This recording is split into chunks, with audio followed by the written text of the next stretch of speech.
എല്ലാ സ്നേഹം നിറഞ്ഞ കൂട്ടുകാർക്കും മറ്റൊരു യൂട്യൂബിലേക്ക് ഹാർദവമായ സ്വാഗതം. ലാൽ ജോസ് സംവിധാനം ചെയ്ത മീശമാധവൻ എന്ന ചിത്രത്തിലെ ജഗതി ശ്രീകുമാർ അതിമനോഹരമാക്കിയ കൃഷ്ണവിലാസം ഭഗീരഥൻ പിള്ളയായി ആദ്യം തീരുമാനിച്ചത് നടൻ നെടുമുടി വേണുവിനായിരുന്നെന്ന് തിരക്കഥാകൃത്ത് രഞ്ജൻ പ്രമോദ്. എന്നാൽ ലാൽ ജോസിൻ്റെ തന്നെ മറവത്തൂർ കനവിൽ നെടുമുടി വേണു അവതരിപ്പിച്ച പളനിച്ചാമി എന്ന കഥാപാത്രത്തിൻ്റെ ആവർത്തനമാകും പിള്ളേച്ചൻ എന്ന സംശയത്തിലാണ് ആ വേഷം ജഗതിയിലേക്ക് എത്തിയതെന്ന് രഞ്ജൻ പ്രമോദ് പറയുന്നു.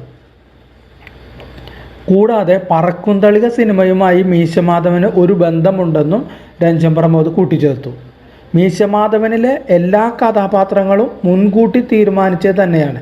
കാരണം അതിൽ അഭിനയിക്കുന്ന ആളുകൾ ആരൊക്കെയാണെന്ന് നമുക്ക് നേരത്തെ തന്നെ അറിയാമായിരുന്നു. മാത്രമല്ല, മീശമാധവൻ സിനിമ ആദ്യമായി പ്രപ്പോസ് ചെയ്ത സമയത്ത് പേര് ഇട്ടിട്ടില്ലായിരുന്നു.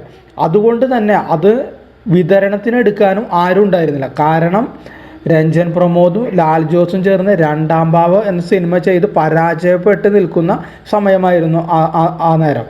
ഒരു മറവത്തൂർ കനവ് എന്ന ചിത്രത്തിലെ നെടുമുടി വേണു ചേട്ടൻ്റെ കഥാപാത്രത്തിൻ്റെ ആവർത്തനമാകുമോ എന്ന സംശയത്തിലാണ് ആ വേഷം ജഗതി ചേട്ടൻ ചെയ്യുന്നത്. അപ്പോഴാണ് ഈ പറക്കുംതളിക എന്ന സിനിമ ചെയ്ത ഹംസ, സേവ്യർ എന്ന നിർമ്മാതാക്കൾ ഞങ്ങളോട് സഹകരിക്കുന്നത്.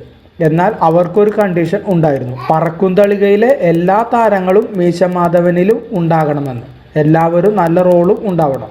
മീശമാധവൻ ശ്രദ്ധിച്ചാൽ മനസ്സിലാവും, പറക്കുംതളികയിൽ അഭിനയിച്ചിട്ടുള്ള ഒട്ടുമിക്ക താരങ്ങളും ഇതിനകത്തുണ്ട്. ദിലീപ്, കാവ്യമാധവൻ എന്നിവരെ കേന്ദ്ര കഥാപാത്രമാക്കി ലാൽ ജോസ് സംവിധാനം ചെയ്ത ചിത്രമാണ് മീശമാധവൻ. 2002 പുറത്തിറങ്ങിയ ചിത്രം വൻ വിജയമാവുകയായിരുന്നു.